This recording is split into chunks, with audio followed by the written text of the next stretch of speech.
Vamos a tomar contacto inmediatamente con Miguel Antezana, es un reconocido analista político, experto en marketing político, docente universitario. Miguel, qué gusto saludarte. Gracias por atender esta comunicación. Muy amable. José, buenos días, ¿cómo estás? ¿Cómo estás analizando la situación en el país, ¿no? Que compromete seriamente a la presidenta Dina Boluarte, ¿no? ¿Tiene alguna salida y algunos resquicios en el momento o estamos envueltos nuevamente en una crisis sin salida?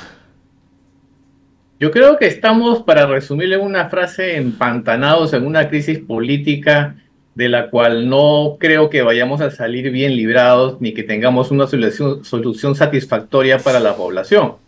Y esto lo digo porque si estamos pensando en una solución política que involucre a los protagonistas de esta crisis, que vienen a ser tanto el Poder Ejecutivo como el Poder Legislativo y también el Ministerio Público, yo creo que el camino constitucional que se ha pensado que es extremo, el de la vacancia, no se va a dar.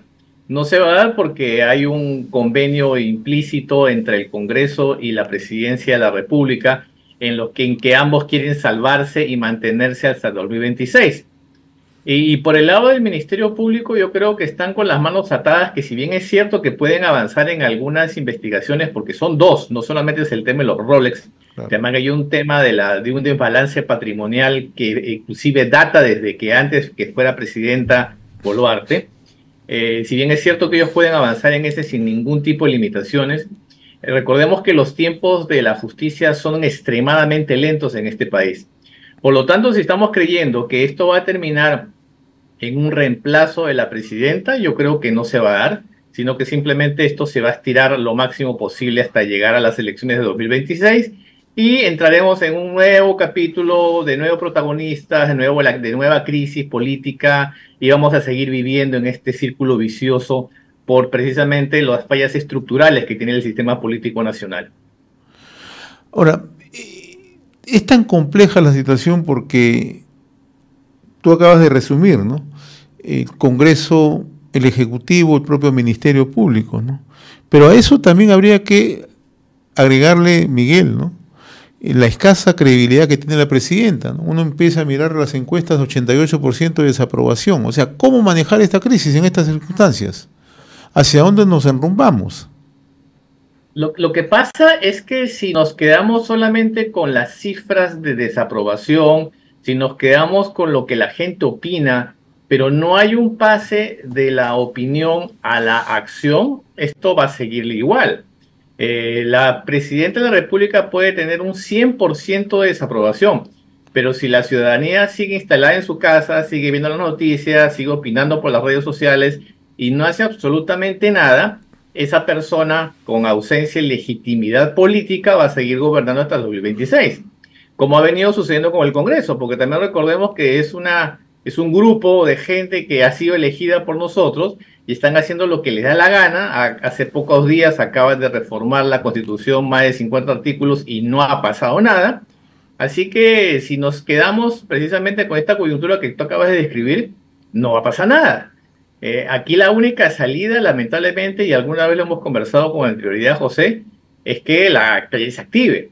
Y cuando digo que la calle se active, es que precisamente la ciudadanía force a que las cosas sucedan, a que los cambios se den. Porque por la vía constitucional, precisamente el Congreso está haciendo lo que le da la gana y se va a basar en que sí, que está cumpliendo la Constitución, en las normas, han sido los procedimientos, pero hacen lo que les da la gana, lo que les interesa hacer. Entonces, yo creo que es una situación bastante compleja para el país. Ya no es solamente para Boluarte, no es solamente para el Congreso, para la justicia, es para el país porque ya hemos normalizado este caos, hemos normalizado esta crisis y entonces vamos a seguir en eso. Y mientras no haya un despertar de la población de que tenemos que cortar de raíz esta situación, vamos a seguir viviendo y vamos a repetir la historia en el 2026. Ahora, esa capacidad de organización, esa capacidad de protesta o ese rechazo hacia el gobierno, ¿alguien lo puede vertebrar en este momento o es muy complicado?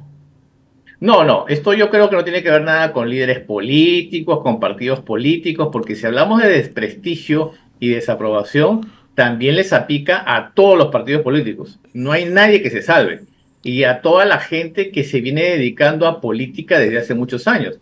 Precisamente, parte del problema es que no hay una renovación del liderazgo político. Tenemos a la misma gente, tenemos a personas que han salido de antiguas agrupaciones políticas y están formando unas nuevas para precisamente presentarse en el 2026, pero son las mismas caras, o sea, no hay renovación.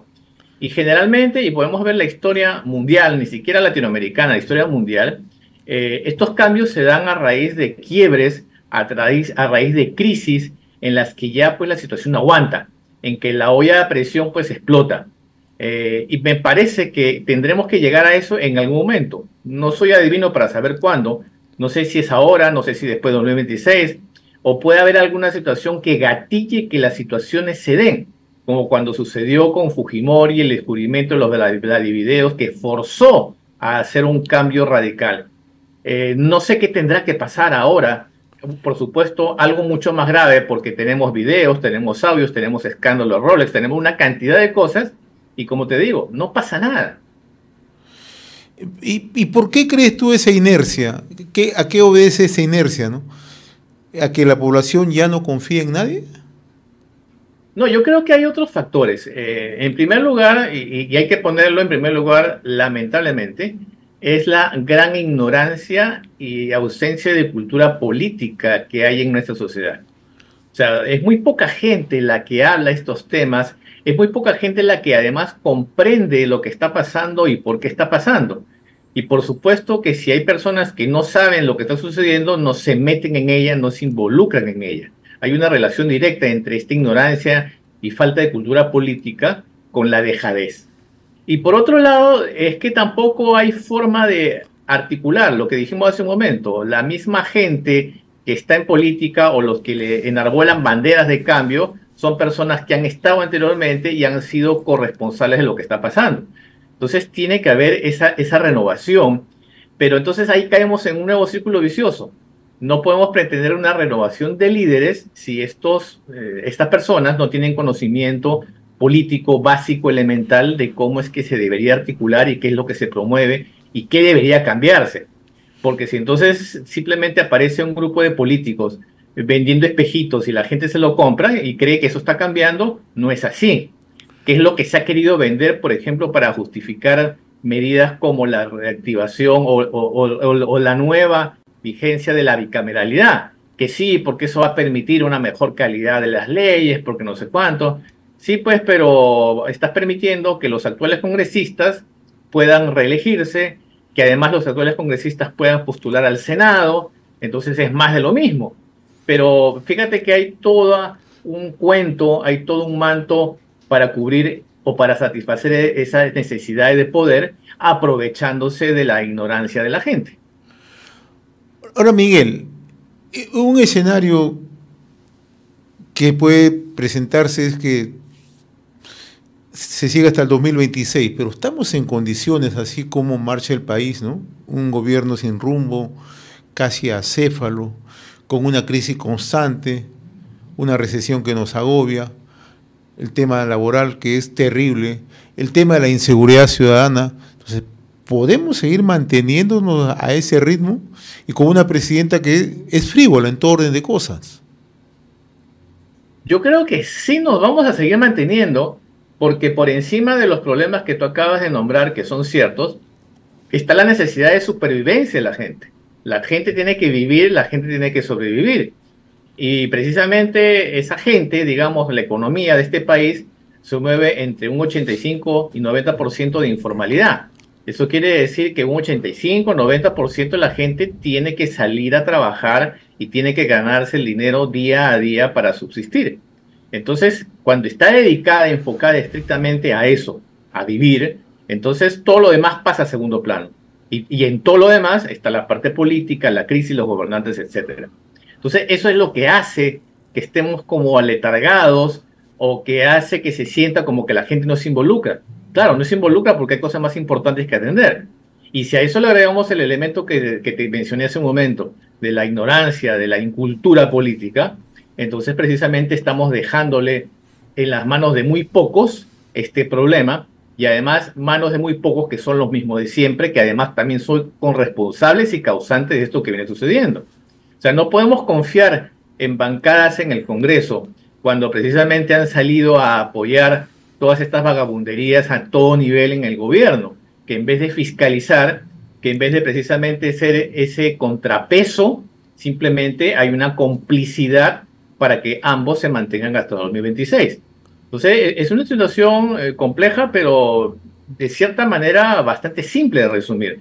Lo que pasa es que esto no se trata en los medios quizás de alcance nacional, de cobertura masiva tradicional, porque también hay intereses de por medio de grupos empresariales que en este fin de semana se han manifestado a través de comunicados que, por cierto, sorprendentes, porque en vez de apoyar, descubrir la verdad, mantener la gobernabilidad, pero a través del camino correcto, simplemente, más o menos veladamente, están apoyando y están siendo cómplices de todo esto que está pasando. ¿Y hacia dónde nos apunta el escenario electoral del 2026, así como van las cosas, Miguel? ¿Qué es lo que puede ocurrir? ¿Los extremos nuevamente pueden surgir? Bueno, hasta ahora estamos hablando que el Jurado Nacional de Elecciones ha revelado que tenemos por lo menos 25 o 26 agrupaciones políticas que van a participar. Algunas con una situación extraña sacada del sombrero, que tienen una inscripción provisional. Claro, inscripción provisional que no te da ningún derecho, simplemente que como que estás ahí, en el camino.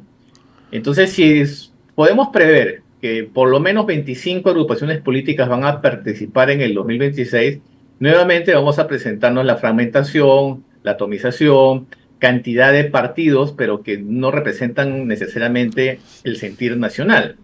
Entonces aquí quizás pudiese haber una lucecita en el camino, que alguna de estas agrupaciones nuevas precisamente aglutinen gente nueva, pero gente nueva preparada, ¿no? No vamos a hablar también de oportunistas, de gente que no tiene preparación, porque entonces sería más de lo mismo.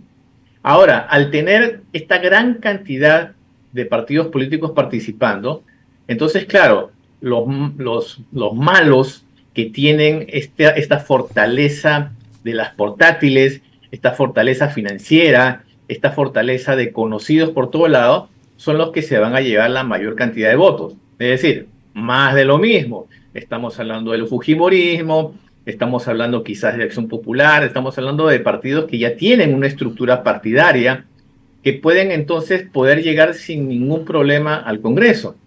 Pero aquí lo que pasa es que nuevamente caemos en lo mismo. La gente ve las elecciones como un requisito y como algo que tengo que hacer para que no me pongan multa. No lo visualiza desde una visión ciudadana en que es la oportunidad para generar cambios, que yo debería informarme para ver por quién voy a votar, cuáles son los partidos, los antecedentes, en fin, no lo ve desde ese lado maduro porque no lo hay. Entonces, yo vi solo un 2026 con más de lo mismo.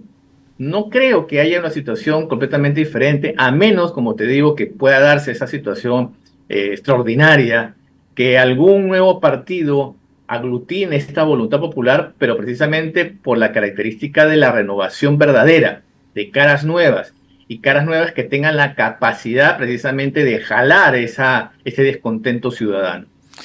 Miguel Antezana, como siempre, muy reconocido por esta comunicación a través de RCR, Red de Comunicación Regional. Ha sido un gusto conversar contigo, Miguel. Saludos. Gracias a ti, José. Hasta luego.